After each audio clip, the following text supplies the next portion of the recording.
Assalamualaikum warahmatullahi wabarakatuh. Di sini perkenalkan, nama saya Yeza Uktori.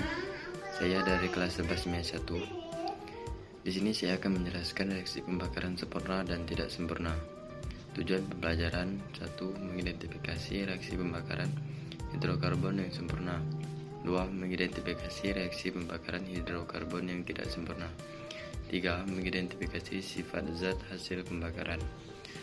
Dalam beraktivitas, kita biasanya menggunakan kendaraan dari suatu tempat ke tempat yang lain. Mobil yang dipakai dapat bergerak karena adanya bahan bakar yang digunakan, yaitu bensin atau bahan bakar yang lain. Dalam prosesnya, bensin mengalami reaksi pembakaran di mesin kendaraan. Bensin yang biasanya kita gunakan dapat mengalami reaksi pembakaran sempurna dan tidak sempurna. Pembakaran sempurna adalah reaksi pembakaran yang menghasilkan produk berupa karbon dioksida dan uap air. Sedangkan reaksi pembakaran tidak sempurna adalah reaksi pembakaran yang menghasilkan gas buang berupa karbon monoksida, karbon dioksida, air, serta partikel karbon. Pada reaksi sebelumnya, C8H18 dapat mengalami pembakaran sempurna atau tidak sempurna. Hal ini dapat ditentukan oleh jumlah volume C8H18 dan jumlah gas oksigen makin terbatas. Jumlah oksigen semakin tidak sempurna pembakaran yang terjadi. Zat hasil pembakaran cukup banyak, salah satunya yaitu karbon dioksida. Senyawa ini dapat menyebabkan efek rumah kaca sehingga terjadi pemanasan global. Efek rumah kaca adalah kondisi di mana panas matahari terperangkap di atmosfer bumi.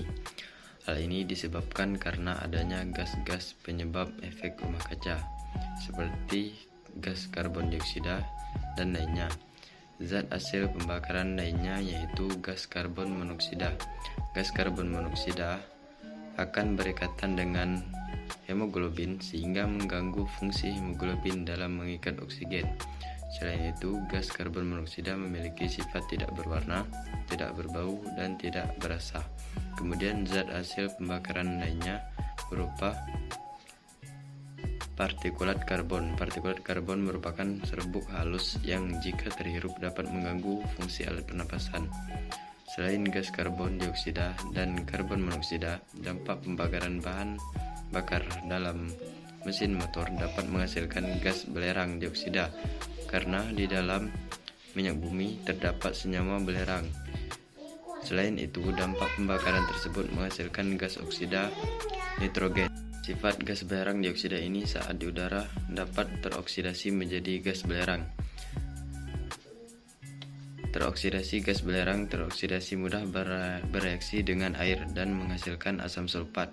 Saat terjadi hujan dapat menyebabkan hujan asam. Selanjutnya yaitu gas oksida nitrogen. Senyawa ini pada kadar tinggi dapat menyebabkan iritasi mata. Selain itu, gas oksida nitrogen ini dapat menyebabkan efek rumah kaca seperti gas karbon dioksida.